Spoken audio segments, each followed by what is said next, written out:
अवां क़ौम परस्तनि जो त कम ई इस्लाम खे बदनाम करण आहे। छल न को मुलो ॾिसो कुते वांगुरु चोटी था पओ। हा मौलाना, तव्हां त दीन खे बनाए छॾियो आहे, बाक़ी असीं बदनाम था कयूं। छो जी पीरी में ख्वार थिया आहियो, मुफ़्त जूं मानियूं खाई हेॾा पेट जी कढिया आहिनि। कम न धंधो सॼो ॾींहुं बसि रिंगट पियो हले, फिलाणो काफ़र फिलाणो एजेंट, टप ॾियारे ॾियारे माण्हुनि जा लाह कढी छॾिया अथव। हा पुटु, तव्हां त सिंध खे अॾे छॾियो आहे, बाक़ी असां दीन लाइ कुझु कोन कयो। छल न तव्हांजो किथे जलसो थिए, पोइ रेड़ी वारे खे बि कोन था छॾियो। हुकूमत एतिरो टैक्स कोन थी वठे जेतिरो तव्हां भतो था वठो। ऐं मुला माठ कर, हितां थो छॾिया न त घर वारा बि कोन सुञाणींदा ने। अदा छा थियो, ख़ैर त आहे? अदा ही मुल्लो हरू भरू असांजे ख़िलाफ़ पियो ॻाल्हाए। तो वरी कहिड़ा मूंखे हार पाराया, मूंखां वधीक त तो ॻाल्हायो। अदा ख़ुदा खे मञो, हाणे त अकल खां कमु वठो।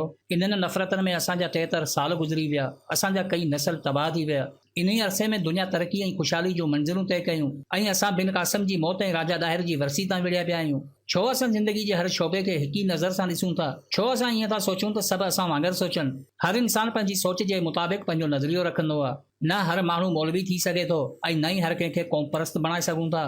तारीख़ी एतबार खां ॾिसो त दुनिया जे हर समाज में मुख़्तलिफ़ क़िस्मनि जा अफ़राद रहिया आहिनि। पूरी दुनिया जी तारीख़ खोले ॾिसो, मूंखे को हिकु समाज अहिड़ो ॿुधायो जंहिं में रहंदड़ सभु अफ़राद हिक ई शोबे सां वाबस्ता हुजनि। समाज खे छॾियो, तव्हां ॿुधायो, छा तव्हांजे घर में सभु क़ौम परस्त आहिनि? या मौलाना साहिब तव्हां ॿुधायो, छा तव्हांजे घर में सभु मौलवी आहिनि? कसम खणी चवां थो, कोन हूंदा। जॾहिं असां पंहिंजे घर जे भातियुनि खे बि पंहिंजी सोच जो ग़ुलाम नथा बणाए सघूं त पोइ छो उन सोच खे समाज सां ॻंढे हिक ॿिए खां नफ़रत कयूं? असीं सभु इन धरती जा बच्चा आहियूं। ज़िंदगी जो सफ़र इन धरती ते हले थो त क़बर जी खोटाई बि इते ई थींदी आहे। यादि रखो त जॾहिं फ़र्द सां नाइंसाफ़ी थींदी आहे त असर समाज ते पवंदो आहे, ऐं जॾहिं समाज नाकारा थी वेंदो आहे त क़ौम तबाह थी वेंदी आहे। तव्हांजो दीन तव्हां सां, इन्हनि जो ईमान इन्हनि सां।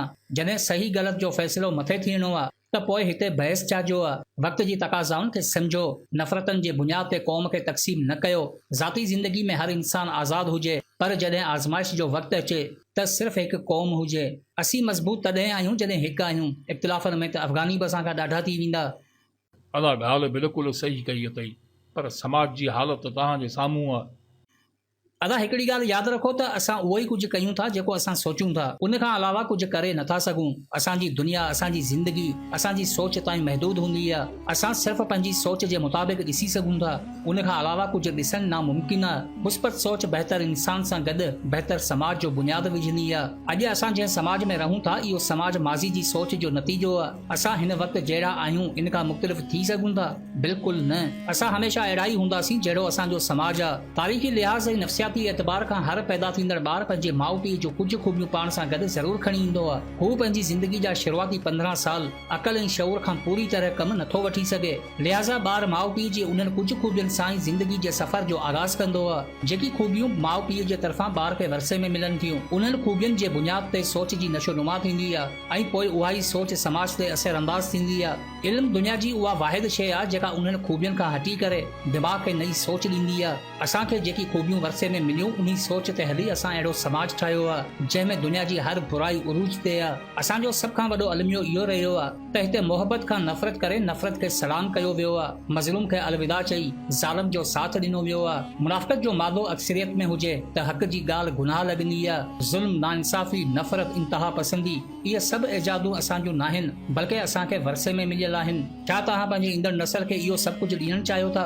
जेको असांखे मिलियल आहे? या तव्हां चाहियो था त असांजो ईंदड़ नस्ल तरक़ी ऐं ख़ुशहाली जी राह ते हली कामयाबी जो मंज़िलूं तय करे? हाल जा मौक़िया विञाए मुस्तक़बिल में अफ़सोस करण खां बहितर आहे हाल ते अफ़सोस करे मुस्तक़बिल जा मौक़िया तलाश कयो। असां वटि ॿ रस्ता आहिनि, या त रवायत खे बरक़रार रखी अहिड़ी ज़िल्लत भरी ज़िंदगी जीअंदा रहो, या वरी हिकु क़ौम जी शक्ल अख्तियार करे माज़ी जूं सभु ग़लतियूं विसारे नई सोच पैदा कयो। ज़हन में रहे त तारीख़ तनक़ीद खे न पर किरदार खे लिखे थी। इब्राहिम अल फज़ारी, जाबिर बिन हयान, याकूब बिन तारिक अल मसूदी, उमर ख़याम ऐं अल जज़ारी जहिड़ा हज़ारे मुसलमान साइंसदान अॼु बि तारीख़ में सिर्फ़ पंहिंजे किरदार जे करे ज़िंदा आहिनि। Che Guevara, James Connolly, Fidel Castro, Lenin ऐं मैक्सिमिलियन रॉबिस्पायर जहिड़ा अज़ीम इनकलाबी लीडर पंहिंजी सोच ऐं सचाई जे करे दुनिया जा अज़ीम लीडर बणिया। कुझु बहितर करणु चाहियो था त बहितर सोच पैदा कयो। मायूसी जी ॻाल्हि नाहे, दुनिया जो हर तरक़ी याफ़्ता समाज मुश्किलातूं बर्दाश्त करे उथियो आहे। असांजो हिकु थियण जेकॾहिं मुमकिन नाहे त पोइ यकीन कयो इहो नामुमकिन बि नाहे। जिस्म सोच जो गुलाम हूंदो आहे, सोच हूंदी त अमल ज़रूर थींदो। यादि रखो त इंसान जे रूप में पैदा थी जानवर जो मौत मरण इंसानियत सां गद्दारी हूंदी आहे, छो त दिमाग़ जो इस्तेमालु न करणु ज़िंदगी जी सभ खां वॾी लानत हूंदी आहे।